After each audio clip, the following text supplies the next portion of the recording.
Graças e paz, irmãos. Estamos agora no momento da mensagem no culto.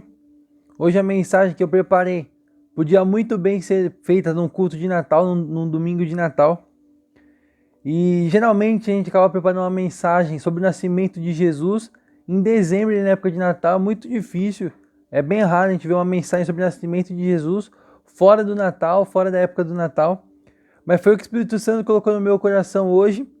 E eu até relutei um pouco, já estava com essa mensagem preparada desde a semana passada, acabei tendo alguns problemas, não consegui gravar a mensagem, mas relutei um pouco até sobre trazer uma mensagem sobre Natal até, em setembro, algo que não teria tanto sentido, mas o Espírito Santo colocou no meu coração, é isso que Deus tem para trazer para a nossa vida hoje.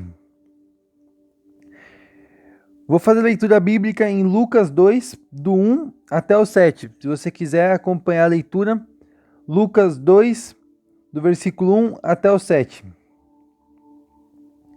E aconteceu naqueles dias que saiu um decreto da parte de César Augusto para que todo o mundo se alistasse. E este primeiro alistamento foi feito sendo Quirino presidente da Síria. E todos iam alistar-se, cada um à sua própria cidade. E subiu também José da Galiléia, da cidade de Nazaré, a Judéia, a cidade de Davi, chamada Belém, porque era da casa e família de Davi, a fim de alistar-se com Maria, sua esposa, que estava grávida. E aconteceu que, estando eles ali, se cumpriram os dias em que ela havia de dar à luz. E deu à luz a seu filho primogênito, e envolveu em panos, deitou-o numa manjedoura, porque não havia lugar para eles na estalagem. Uma leitura que é muito conhecida, todo mundo sabe que Jesus nasceu em Belém, que nasceu numa manjedoura ali, num lugar onde não era apropriado, não era adequado para o nascimento de uma criança, nascimento de um bebê, mas foi ali que Jesus nasceu, porque não tinha lugar para ele nas estalagens. E todo mundo já ouviu falar isso, até quem não tem noção nenhuma de Bíblia, sabe que Jesus nasceu ali numa manjedoura. E a gente já sabe disso, e até talvez poderia ser um tema de uma aula para criança, porque é algo muito simples, algo que a gente sempre sabe.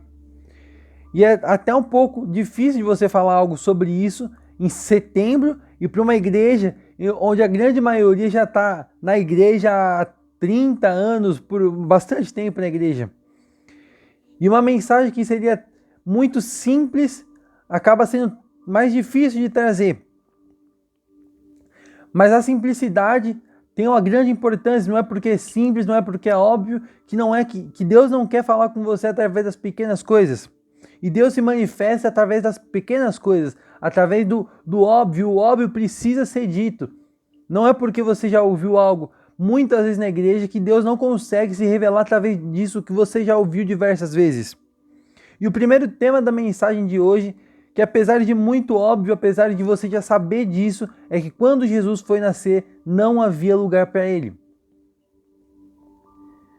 Não havia lugar para Jesus nas estalagens, nos que seriam os hotéis de hoje, para o nascimento de Jesus. E ele teve que nascer em um outro lugar que não era adequado para ele, mas ele foi nascer ali porque onde era o lugar certo não tinha espaço para Jesus. E por que não tinha espaço para Jesus? Porque os donos das estalagens estavam preocupados com o lucro financeiro. Era muito mais valoroso, valia muito mais a pena para os donos da estalagem dar lugar para outros que ali estavam pagando do que eles tirarem alguém para colocar Jesus ali. Não valia a pena, não compensava você tirar alguém que está pagando para colocar Jesus ali. Não valia a pena. Então eles se preocuparam muito mais com o lucro financeiro, com a parte financeira, do que em colocar Jesus ali. E apesar dessa introdução falando da parte financeira, o tema da mensagem de hoje não é falando sobre dinheiro. Não é falando sobre dinheiro a mensagem de hoje, mas sim o espaço que eles não deixaram Jesus ali, porque tinha algo ocupando aquele espaço. Que aqui no coração desses donos da estalagem era o dinheiro, era a vaga que estava sendo preenchida ali por uma pessoa que estava pagando por aquela vaga. Mas não vai ser sempre o dinheiro que vai encher o seu coração, que vai preencher o espaço de Jesus. Muitas vezes acaba sendo. E não estou falando que você não precisa ofertar, que você não precisa dizimar na igreja, não é isso que eu estou falando, nem que sim, nem que não é esse o tema da mensagem de hoje.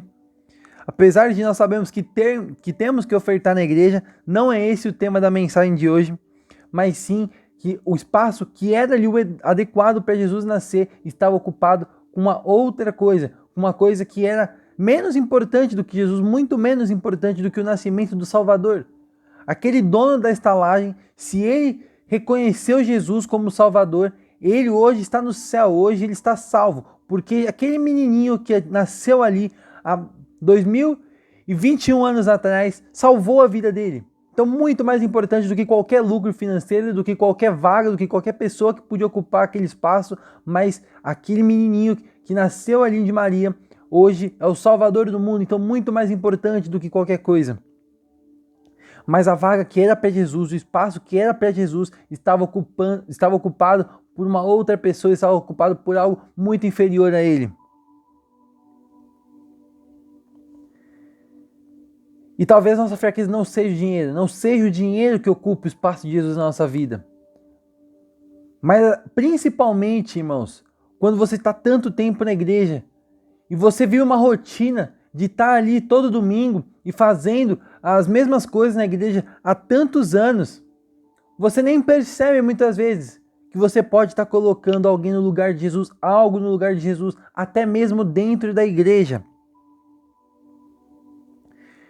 Se você está indo para o culto, isso eu ouvi numa mensagem recentemente, e foi algo que eu não tinha pensado, nunca tinha parado para pensar nisso, mas se você está indo para o culto com uma intenção maior, algo que esteja maior no seu coração, esteja tomando um espaço maior no seu coração, do que adorar a Deus, do que entregar o seu louvor a Deus, e você está indo lá talvez buscando algo, tentando trocar, barganhar algo com Deus, você vai até a igreja para você mostrar que você é crente, para você provar para Deus que você merece algo, esperando receber algo em troca. Isso que você está querendo receber algo em troca, está tomando o lugar de Deus na sua vida.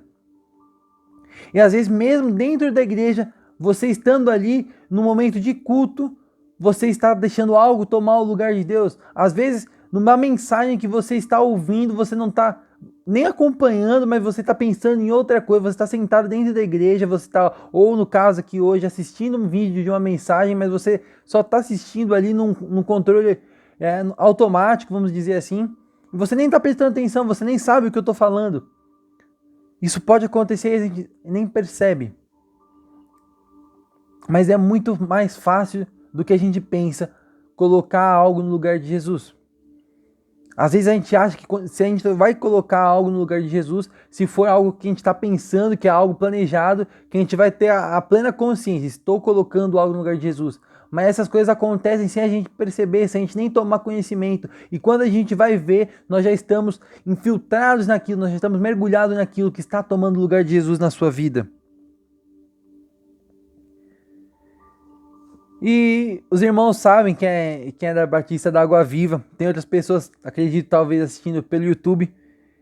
Mas quem é da Igreja Batista da Água Viva, ele sabe o que eu, minha família, passamos no fim do ano passado, no começo desse ano. E eu, quando prego aqui, e o pastor também, já reparei isso, nunca comentei isso com ele, mas já reparei que ele evita também, assim como eu, não fica falando muito sobre isso, não fica usando a nossa experiência muito como exemplo, mas às vezes é necessário. E eu sempre reluto para falar sobre isso, mas o Espírito Santo tocou meu coração para falar também sobre isso hoje. Vamos começar falando sobre o meu avô que é pastor. É pastor, mas o filho dele morreu, o genro dele morreu, a filha dele quase morreu. A situação e dificuldade que ele passou. E se a gente voltar mais no tempo, ele mesmo, usando ele bastante como exemplo hoje, passou 3 anos desempregado, isso não quando eu era nascido, mas a história que eu ouvi. E ele mesmo também, há um tempo atrás, antes mesmo de eu nascer também, passou por uma enfermidade, por uma doença, e ficou meses internado no hospital, quase morrendo ali. E passou tudo isso que eu falei, desemprego, enfermidade própria, enfermidade na família, e ele continua na obra. E não é porque ele é muito bom, não é porque ele é o melhor pastor, eu não vou ficar aqui dando muitos elogios, até porque é meu avô, então vão falar que eu tô puxando muito pro lado dele. Mas a questão não é essa, a questão não é o que ele é bom, mas o espaço que ele está dando para Jesus.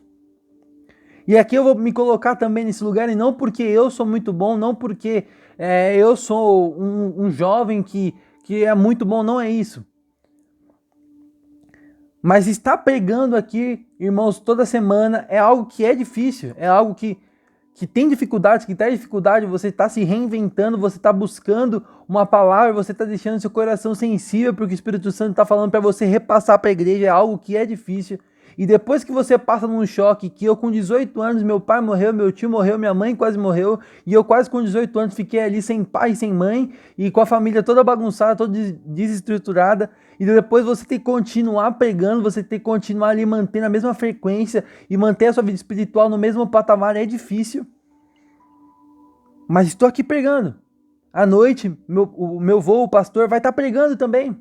E não porque ele é muito bom, não porque eu sou muito bom, mas sim por um versículo que minha avó falou recentemente, enquanto no Dia dos Pais a gente se reuniu na casa do meu avô e da minha avó.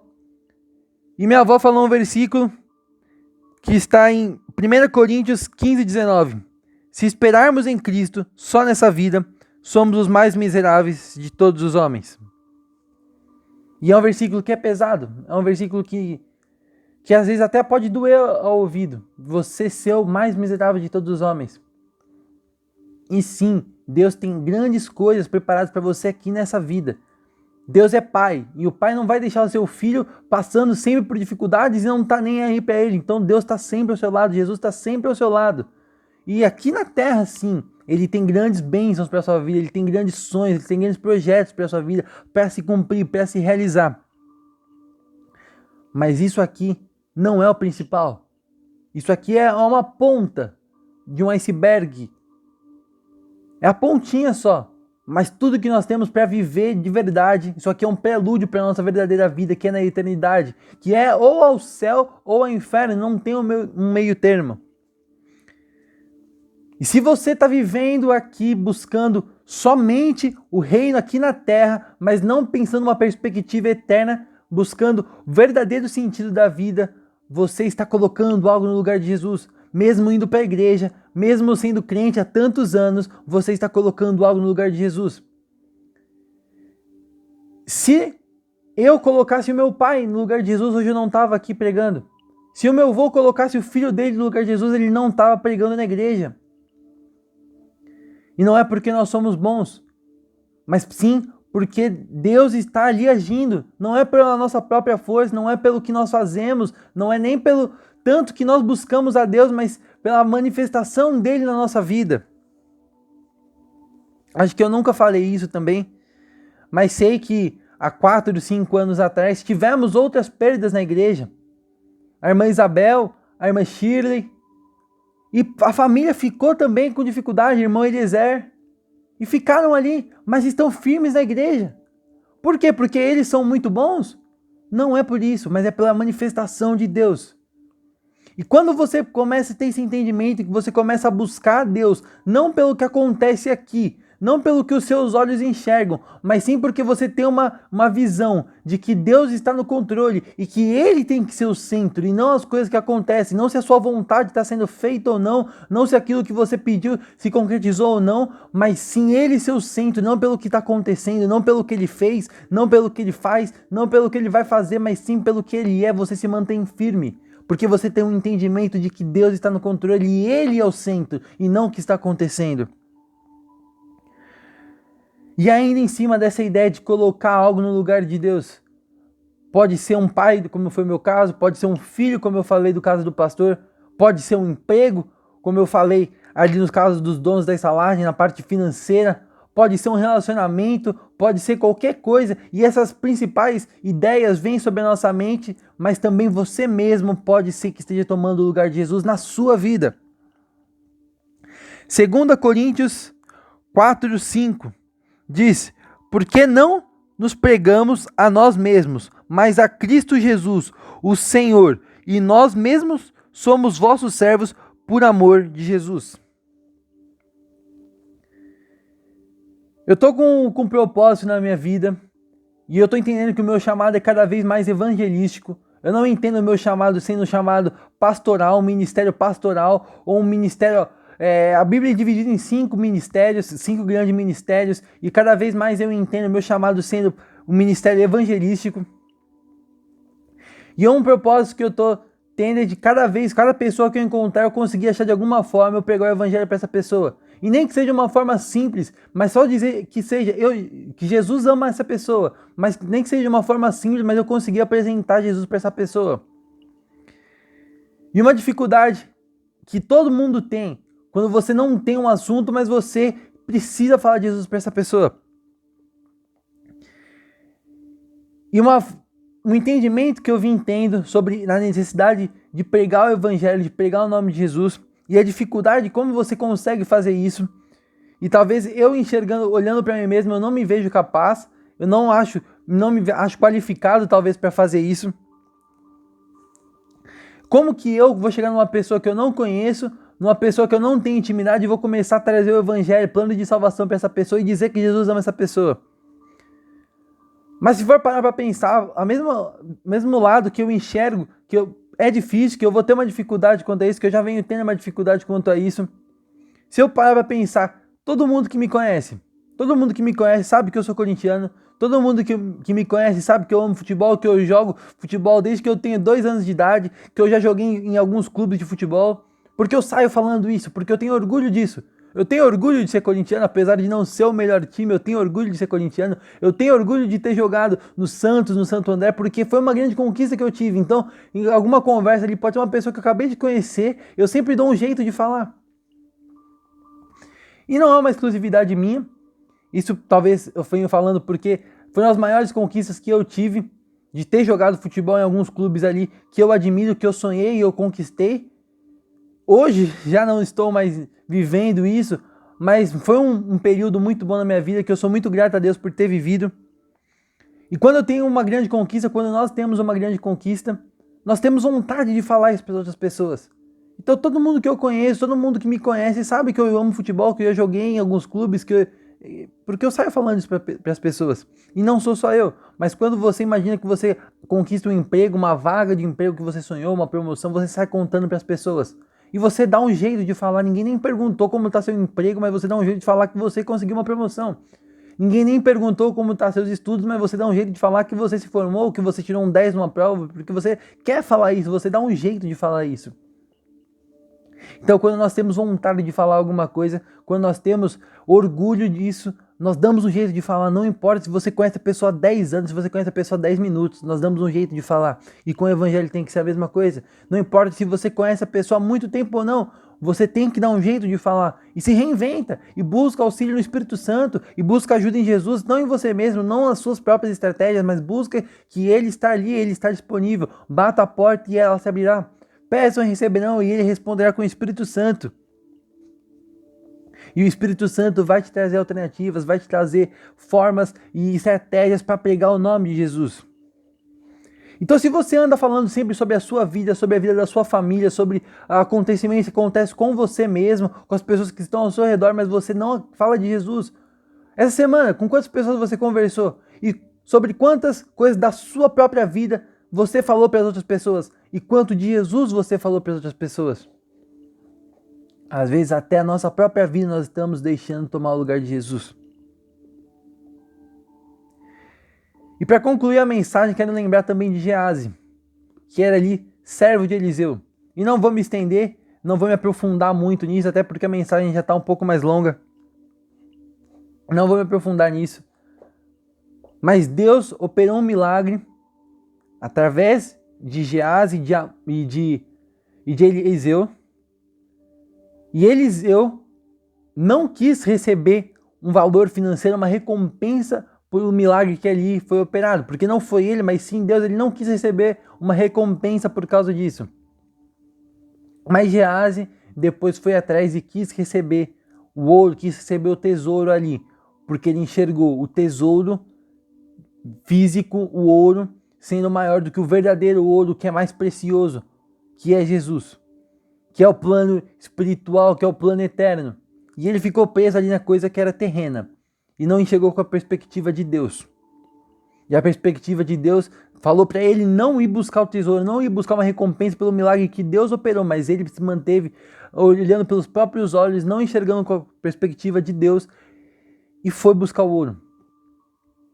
E essa ação dele resulta nele pegando ali, sendo castigado por Deus com uma lepra, porque ele não obedeceu, porque ele não enxergou com os olhos de Deus e foi movido pelo próprio interesse, pela própria vontade. E deixou a carne dominar ele. E é muito fácil cair nesse pecado, é muito fácil ser como Geazi. Porque nós estamos em guerra e essa guerra é constante. É a nossa vontade, quando ela se opõe à vontade de Deus, isso gera um conflito. Mas se você enxergar com os teus olhos, se você viver baseado na sua perspectiva e no que você acha bom, o que você acha certo, o que você acha necessário, você vai acabar caindo como Geazi. Você vai acabar tendo o mesmo fim que Geazi. E eu não enxergo coisas ruins acontecendo na sua vida, que são castigos de Deus. Eu não enxergo isso como Deus punindo, por Deus ser cruel, por Deus ser mau, por Deus ser um ditador. Não enxergo isso. Mas sim as consequências ruins que acontecem na nossa vida por causa de algum pecado, por causa de alguma desobediência. É consequência e não como se fosse um castigo, na verdade. Talvez a palavra certa seja consequência. Não tem uma outra solução, não tem um outro caminho. Ou você deixa Jesus tomar o centro da sua vida, tomar o lugar principal da sua vida, ou você vai se afastar cada vez mais dele. Quanto mais você afasta dele, mais coisas ruins acontecem com a sua vida. Não é porque Deus está te punindo, porque Deus está lançando pragas na sua vida, mas é porque é uma consequência. Vai no seu quarto e acende a luz e deixa todas as luzes da casa apagadas. E você está lá no seu quarto e a luz está acesa. E você vai se distanciando daquela luz, vai ficando tudo escuro. E não é porque a luz do quarto está apagando as outras luzes, não, mas porque lá já está as trevas. Se você se afasta da luz, você vai diretamente para as trevas, não tem um outro caminho. Então nós entendemos que temos que deixar Jesus no centro da nossa vida, que nós temos que manter Ele como principal da nossa vida. Não importa a circunstância, não importa a situação que você esteja vivendo, não importa a dificuldade que você passou, o baque que você passou, o lugar que você está. Ele tem que estar no centro da sua vida. E Salmos 23 diz que por mais que eu ande pelo vale da sombra da morte, Deus vai estar ao seu lado. Mas esse versículo ainda diz que você vai passar pelo vale da sombra da morte. Ele não diz, você não vai passar pelo vale da sombra da morte. Ele diz, por mais que eu passe pelo vale da sombra da morte, a tua vara e o teu cajado estão ao meu lado. Então isso significa que você vai passar por momentos que você vai estar ali no vale da sombra da morte. Mas no momento que você está no vale da sombra da morte, no momento que você está na tempestade, no momento que você está no deserto, você passando por uma dificuldade, Deus tem que estar no centro da sua vida. Porque Ele está fazendo bem para a sua vida. Nós podemos não entender hoje e talvez nós nunca entendemos. Mas é Ele que está no controle, Ele está fazendo bem para a sua vida. E se nós enxergarmos com os nossos olhos, nós não vamos ter esse entendimento. Se nós buscarmos com a nossa carne, nós não vamos ter esse entendimento. Mas se nós buscarmos com os olhos de Deus, se nós fecharmos os nossos olhos carnais e abrir os nossos olhos espirituais, nós vamos enxergar com a perspectiva de Deus e vamos ver que é Ele agindo, que nós temos que manter Ele no centro, porque Ele é o principal, não importa a situação, não importa a circunstância. E concluindo, o apelo que eu faço hoje é para que você mantenha Jesus no centro da sua vida. Não importa a situação, não importa a circunstância, mas mantenha Ele no centro da sua vida. Porque quando você estiver no vale da sombra da morte, Ele vai te tirar dali. Quando você estiver no deserto, Ele vai ser uma nuvem te blindando do sol, te blindando do calor e te apontando o destino. Quando você passar fome, Ele vai ser o maná. Quando você estiver no meio de uma tempestade, Ele que vai acalmar o vento. Então mantenha Ele no centro, mantenha Ele no controle. E não importa a situação que você está vivendo, permaneça enxergando Jesus, permaneça olhando para Ele, porque Ele tem grandes sonhos para a sua vida, Ele tem grandes propósitos para a sua vida, muito melhor daquilo que você possa pensar ou imaginar. Efésios 3:20, Ele deposita esperança em nós. Nós enxergamos com a nossa perspectiva, muitas vezes, isso nos leva a lugares ruins, isso nos leva à lepra, isso nos leva, como foi com Geazi, a lepra, isso nos leva a lugares distantes de Jesus, isso nos leva às trevas, se distanciando da luz. Mas se você passar a enxergar com a perspectiva de Jesus, com a perspectiva de Deus, com os olhos de Deus, não importa a situação que você viva, você vai enxergar Ele agindo. Não importa o que você está vivendo hoje, Deus está no controle e Ele está ao seu lado. Ele prometeu que está ao seu lado e Ele cumpre o que Ele promete. Então faça hoje um propósito de que se você se enxerga deixando Jesus no centro da sua vida, vai mais fundo. Deixa Ele mais no centro. Ninguém está tão bem que não possa melhorar. E se você olhou para a sua vida e falou, Jesus é está numa das últimas colocações de prioridades na minha vida. Hoje é o dia de mudar. Hoje é o dia de você transformar essa situação que você identificou. Hoje é o dia de mudar isso. E não importa o que já aconteceu. Deus, ele é um Deus que ele é atemporal. Então ele não fica preso num determinado momento. Mas ele conhece o seu passado, mas a partir do momento que você se arrepende, esse passado é apagado. E ele vive daqui para frente. Então não importa o que já aconteceu. Não importa o que aconteceu há 1 hora atrás. Não importa o que aconteceu ontem. Não importa o que aconteceu. Não importa. É daqui para frente. Então coloque Jesus hoje no centro total da sua vida. 100% da vida entregue a Ele. Deixa Ele no centro. Entregue 100% da sua vida a Ele. E não importa a situação, não importa a circunstância, não importa o que você viva. Mantenha Ele no centro. Porque quando você passar por um problema, é Ele que vai te trazer esse problema. Quando você passar por uma dificuldade, é Ele que vai ser o consolo. É Ele que vai estar ao seu lado. Então mantenha Ele no centro, mantenha os seus olhos enxergando Jesus. Porque Ele sempre é presente na sua vida. Senhor, nosso Deus, neste momento, Pai, entendemos que o Senhor tem que ser a prioridade principal da nossa vida. Nós temos que te buscar acima de qualquer outra coisa. E não é fácil. Que nós não ficamos aqui nos iludindo, achando que vai ser algo fácil, que nós não vamos enfrentar dificuldades, mas nós vamos sim. E eu te peço, Senhor, que o Senhor coloque esse entendimento em nós, que vamos passar por problemas, que vamos passar por dificuldades, mas não estamos sozinhos nelas. Que por mais que nós possamos passar pelo vale da sombra da morte, o Senhor está ao nosso lado. Que nós possamos passar por momentos que nós vamos estar no deserto, como foi com os hebreus, como foi no Êxodo, mas o Senhor vai estar presente ali, trazendo maná, trazendo carne, trazendo uma nuvem que aponta o destino e mantém uma temperatura boa, trazendo água, transformando água amarga em água boa para beber. E se nós passarmos por uma tempestade, como foi com os discípulos, o Senhor vai acalmar o mar, o Senhor vai estar ali ao nosso lado. E não importa a situação, não importa a circunstância, nós queremos te enxergar, nós queremos te olhar e te manter no centro da nossa vida. E não é fácil, nós sabemos disso, mas da mesma forma que nós acreditamos nos teus milagres, para a cura espiritual, para a cura física e para operar o sobrenatural na nossa vida, nós também te clamamos, Jesus, para que o Senhor esteja nos fazendo entender isso e que nós possamos te manter cada vez mais no nosso centro. E não é fácil, mas nós te pedimos ajuda, nós te pedimos o socorro e nós buscamos em ti o socorro para te mantermos em primeiro lugar na nossa vida. E qualquer plano que o diabo tenha para nos fazer entristecer, para nos fazer manter no lugar que não é o lugar que o Senhor sonhou para a nossa vida, que caiam por terra em nome de Jesus, que sejam derramados para fora da nossa vida e que nossa vida seja preenchida totalmente pelo Espírito Santo, que o Espírito Santo inunde nossa vida, que nós enxergamos cada vez mais com os teus olhos, que nós ficamos presos não no que nós enxergamos, mas sim na tua perspectiva, que nós possamos ver a situação como um todo e que o Senhor está no controle, que o Senhor está agindo e não importa o que aconteça, nós te clamamos, nós te louvamos e que cada vez mais seja isso, que cada vez mais venha o teu mover sobre a nossa vida. Eu te peço também, Senhor, por cada um que viu essa mensagem, que o Senhor, que o seu Espírito Santo, que tocou o coração, que o Senhor não esteja mantendo, não esteja permitindo que essa mensagem toque os corações apenas agora, mas que durante o decorrer da semana nós nos esqueçamos disso e voltamos a colocar outras coisas no teu lugar que é por direito próprio. Que nós permaneçamos vivendo isso que nós aprendemos, isso que nós vimos agora, que o Senhor tem que ser o centro da nossa vida, e não só no domingo, e não só nos momentos que estamos te cultuando, mas que toda a nossa vida seja um culto de adoração a Ti, que toda a nossa vida tenha o Senhor no foco. É isso que eu te peço hoje, em nome de Jesus, amém.